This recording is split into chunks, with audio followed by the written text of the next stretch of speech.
What if I told you there's a secret jumbo CO2 tank that fits in a certain SodaStream model that can double your sparkling water output without needing a hose or larger tank? I'm talking about this.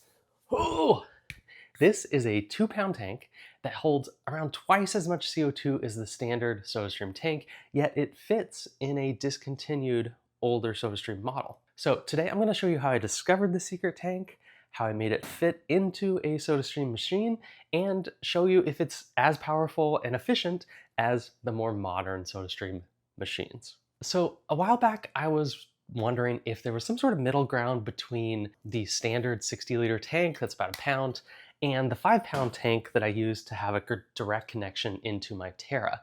I wanted something with more than this, but without a tank. It turns out there used to be. So before SodaStream, there was this company called Soda Club, and they made this 110-liter, about 2-pound tank in Europe. And eventually, Soda Club actually bought SodaStream UK, and they all merged. Anyways, for about 15 years, Soda Club made this 2-pound tank mostly in Europe. And after some deep diving in Reddit and some forums, I found that this tank actually would fit potentially in an older SodaStream model. So, can we get a jumbo SodaStream? Does it actually work? That's what I tried to find out, and that's what this video is about. So I grabbed a used SodaStream jet on eBay. I found a used 2-pound tank, which actually wasn't used. It was completely sealed, which was amazing because CO2 doesn't degrade over time, so I felt pretty comfortable I could use this even though it's about 15 years old, but it's in great condition. Jumbo tank SodaStream. Let's do it. So the interesting thing about the jet is take a look at this. When we take off the back, we can see, okay, we've got our standard cylinder, but sure seems like there's quite a bit of extra space here, right? But look at the base here. There's kind of this ring adapter. And when you look, ignore that. When you look at it from the bottom, you can see, would this thing pop out? And lo and behold, it pops out super easily. Right? So now, suddenly, this is looking interesting, right?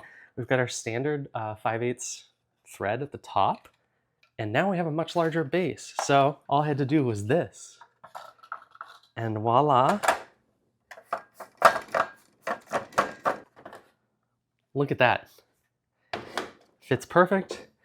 Back goes right back in. There's no extra external tank. Okay, if you've seen some of my past videos, I have a pretty standardized method for testing soda machines, and I do 2 different types of tests. I do a max carbonation test where I don't care about how many pushes I use. I just do a bunch, try to really max out, get as most fizz as possible into our water that's chilled and sometimes boiled if I really want to get a max carbonation test. So I did do a boiled chilled water test, and I got about 3.7 volumes of CO2 with this setup using this giant tank and the SodaStream jet, which is good. It's not highest I've ever gotten. It's 4.13. That was with the SodaStream Terra, more modern machine. Good, but not great on the max carbonation test, but it did do really well on the efficiency test. So the second test I do is an efficiency test, and that is measuring how much liquid CO2 do we get from the cylinder into our actual water, and how much do we lose, right? Because it's not a 1-to-1 ratio. A really good ratio is about 1.6, which is the best I've gotten on a Terra. I ended up getting about 1.7 with this jet. So that means on one of my tests, I got 12 grams of liquid CO2 and got 7 grams into our bottle. And so this was kind of all the results of all of my tests that I ran on this device, which is kind of what I do on pretty much every machine now because there can be a really big variance. So I got about 3.7 on the max. Isn't the best, but it's very, very bubbly still. A standard soda is about 3.5 volumes. So you get up to the 4 range and it's very, very bubbly.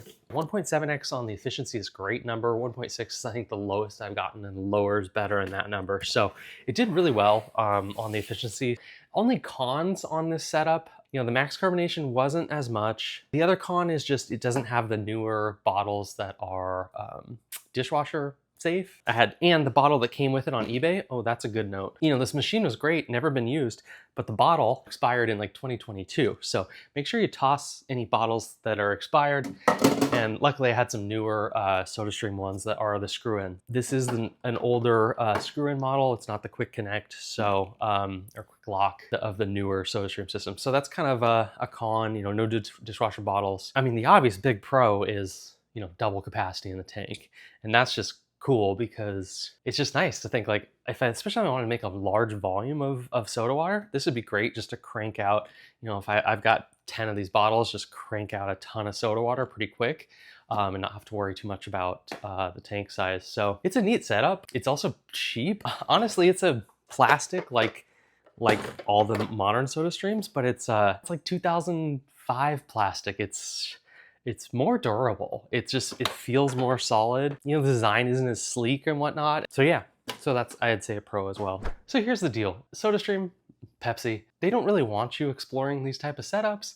You know, they want you to continually buy their CO2 cylinders, these standard ones, and exchange them again and again and again for, you know, $15, $16, $20 a pop. It's their, you know, razor blade model, right? You buy the handle and then you have to keep buying the blades. But, you know, using something like this 2-pound tank, you're going to get twice as much CO2 as the standard cylinder. It uses the same older threads, the 5/8, 18 standard threads, and you can refill these with a bulk 20-pound tank. So check out my video on how to do refills, but because it uses the standard thread, refilling this larger tank is very easy. Just throw it in the freezer once it's actually empty and do the refill just like you would a standard cylinder. That all means less waste, fewer refills, and big cost savings over time versus exchanging the standard cylinders. Also, unlike using a 5-pound tank, this 2-pound one fits natively into the machine. You don't need an extra adapter. You don't have any cords running in your kitchen. You don't have a science lab running here. So kind of a neat setup. You do have to buy it on eBay, and I'll put links to that below. But kind of this was a fun little experiment to go back in time and see how things used to be with some of these older SodaStream models. So if you love a good eBay find, here's the setup you'll need. You'll want to get the SodaStream Jet. You can get one of these used for $20, $30. I'll put a link to eBay on that. And then you'll need to get one of these 2-pound tanks, which again, you can find some of these that are full on eBay as well.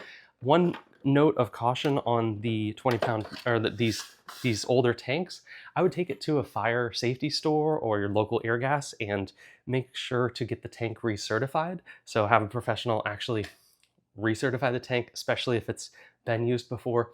If it's a sealed tank like this looked in perfect condition, so I felt pretty comfortable using this, but I would say for safety purposes, make sure and get your tank recertified, and then go ahead and you can refill this from your 20-pound tank. If you're interested in learning how to do these refills on your own, make sure and check out my video here on doing the standard refills from a larger tank.